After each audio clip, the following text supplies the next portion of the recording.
Artificial intelligence is going to change the world. The potential changes are massive, and this will have a dramatic effect on the way we live. And it's going to completely change the economy. Perhaps it's even the end of capitalism as we know it. It's potentially that serious. The truth is that no one knows what's going to happen. The technology is developing so rapidly, and it's impossible to predict with any precision how it's going to develop. Many people are really complacent about the impact of artificial intelligence. Others warn of an apocalypse. Someone told me that AI is effectively part of evolution. It's the next stage of the Earth and of humanity's development.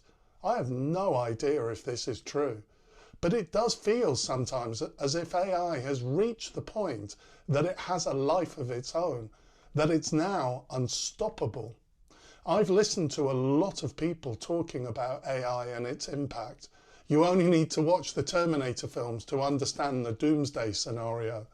There's a non-negligible possibility that this could be the outcome. But I'm not going to consider that. If this is what's going to happen, economic theory isn't going to have much relevance. What I am going to consider is the things that are likely to happen in the short to medium term, within, say, the next 5 years. There are 5 points I think we can consider here. Number 1, that AI will boost productivity.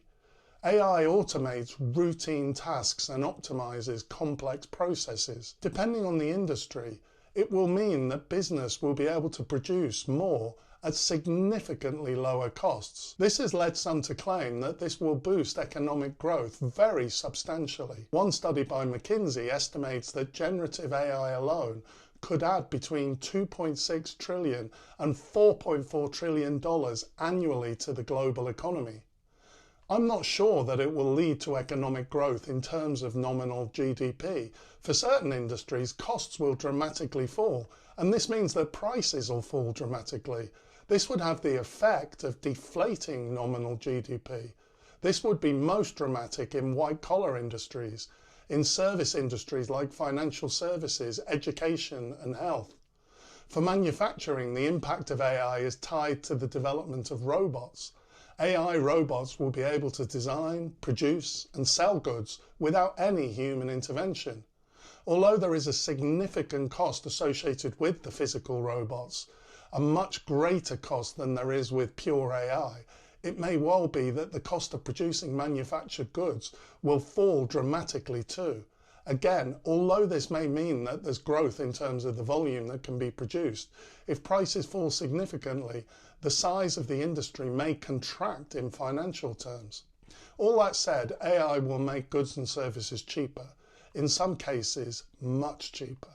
In some sectors this will be really dramatic. In education, for example, individual tuition tailored to a student's particular needs and abilities will be available at a very low cost. Another example is that diagnosis of illnesses will be done much more efficiently and accurately than any human doctor can do. The impact on productivity will be dramatic. The second economic effect is the impact on labour markets. The impact of AI on employment is a subject of intense debate. Some people claim that AI will create new job categories and enhance existing roles. But there is also no doubt that it poses a massive risk of displacement of workers, particularly in tasks susceptible to automation. A report from the International Monetary Fund indicates that AI could affect nearly 40% of jobs worldwide, with some roles being replaced and others complemented by AI technologies. The figure for advanced economies is that 60% of jobs will be affected. The IMF estimates that around half of jobs will benefit from AI, and the other half may be jobs where AI can replace humans. This means that in advanced economies, around 30% of jobs might be lost. When Rishi Sunak, then UK Prime Minister, interviewed Elon Musk back in 2023, Musk said that there will come a point where no job is needed. You can have a job if you want to have a job for sort of personal satisfaction, but the AI will be able to do everything.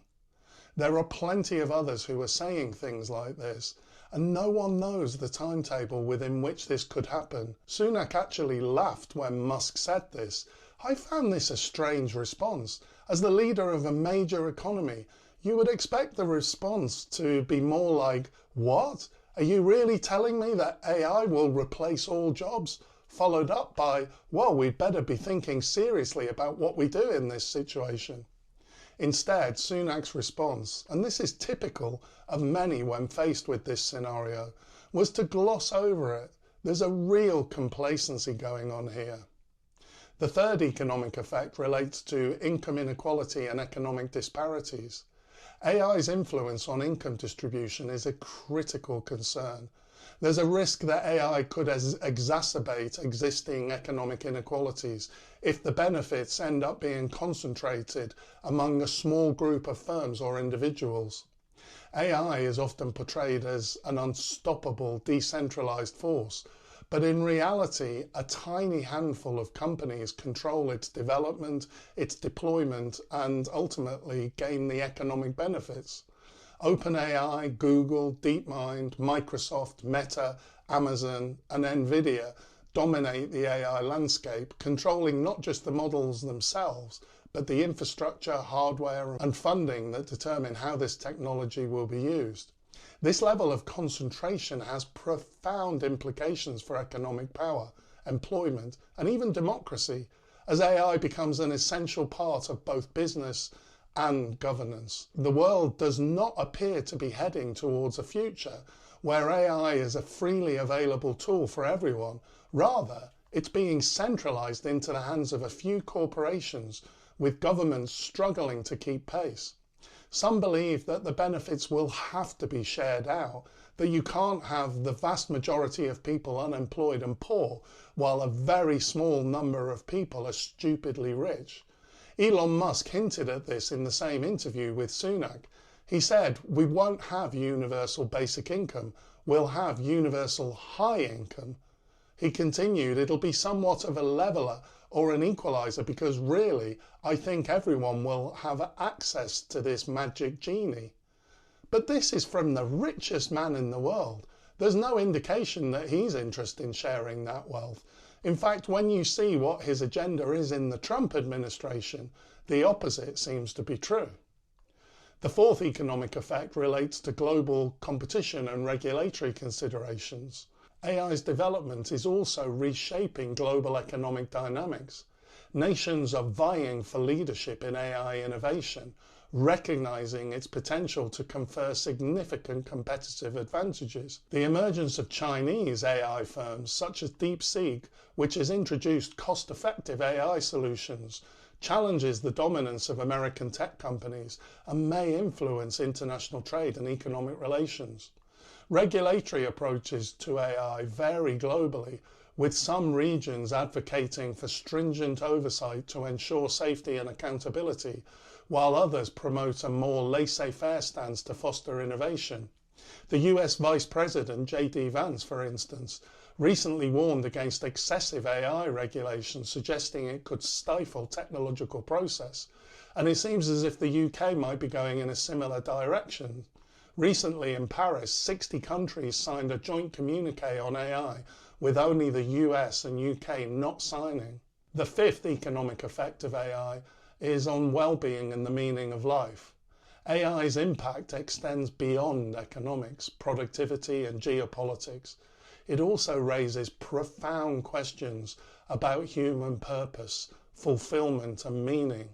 As automation advances, it reduces the necessity for human labour in many sectors, and individuals and societies will need to grapple with what it means to live in a world where work is no longer a primary source of identity and purpose. Throughout history, work has been deeply tied to self-worth and societal contribution.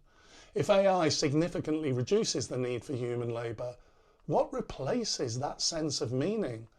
Will people embrace creativity, intellectual pursuits and community engagement?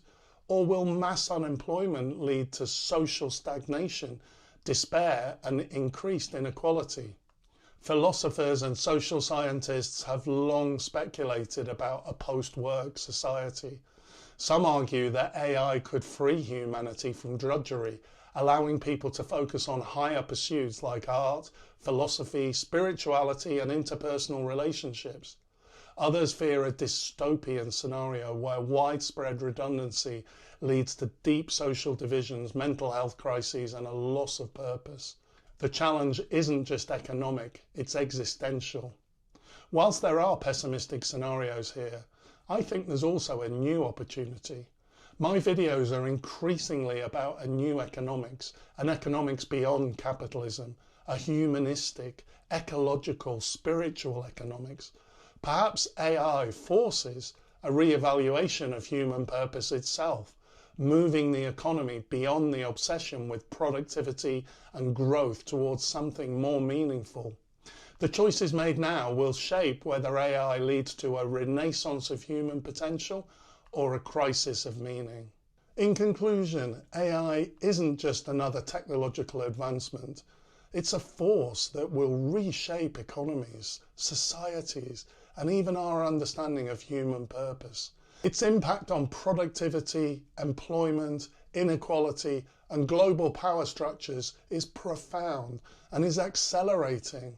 Yet despite the scale of these changes, there remains a troubling lack of urgency among policymakers and business leaders in addressing AI's long-term consequences.